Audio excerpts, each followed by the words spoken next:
কানিশাইলে মর্মান্তিক সড়ক দুর্ঘটনা সংঘটিত।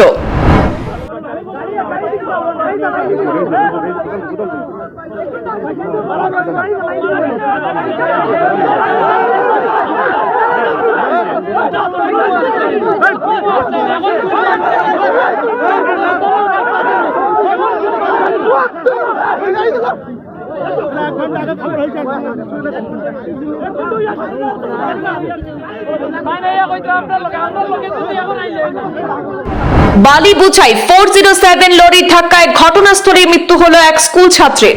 গুরুতর আহত অবস্থায় হাসপাতালে ভর্তি অপর এক স্কুল ছাত্রী। সড়ক অবরোধ করে তীব্র প্রতিবাদ উত্তেজিত জনতার।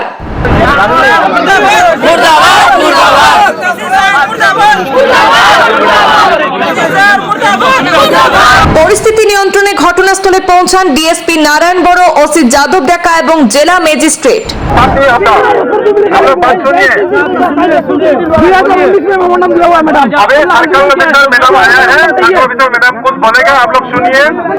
करके कुछ फायदा नहीं होने वाला है।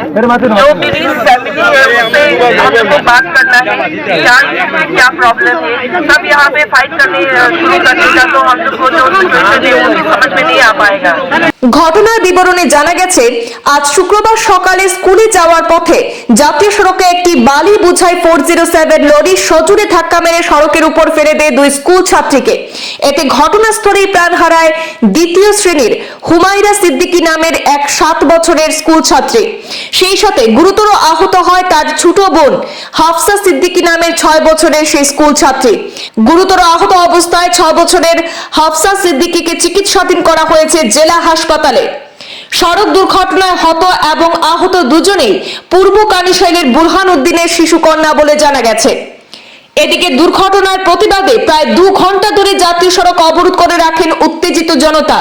সড়ক অবরোধের ফলে সড়কের দুপাশে আটকা পড়ে যায় কয়েক শতাধিক ছোট বড় যানবাহন।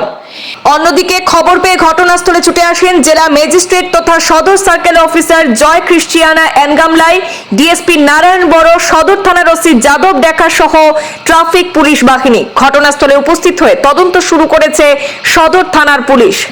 আজ শুক্রবার 7 সকালে ঘটে গেল এক মর্মান্তিক সড়ক দুর্ঘটনা।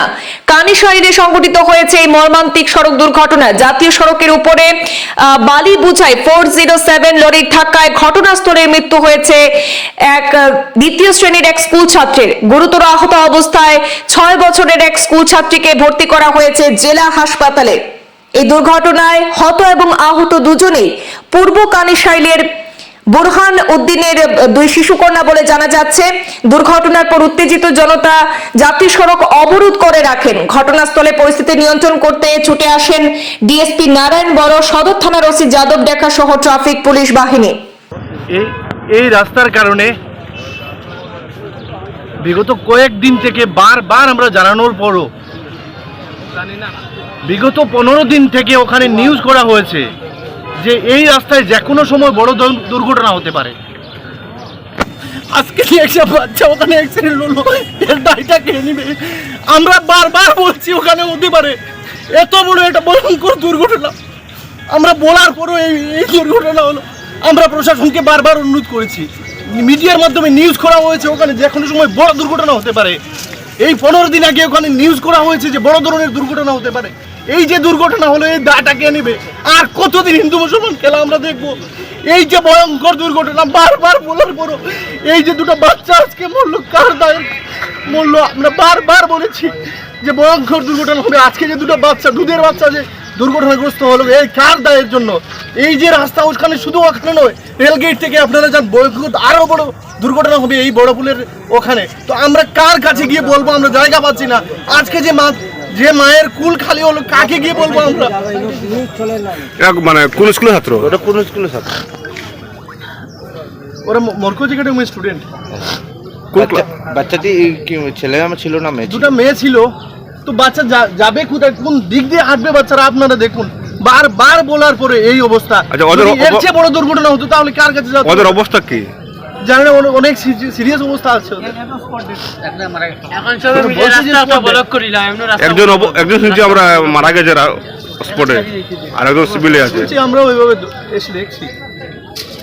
এই যে কাগজপত্র ছাড়া যে বালি ট্রাক চলছে এই বিষয় নিয়ে কেন কর্ণপাত করছে না পুলিশ প্রশাসন? বলুন আমরা কাকে দোষী সাব্যস্ত করবো, বলুন কাকে দোষী সাব্যস্ত?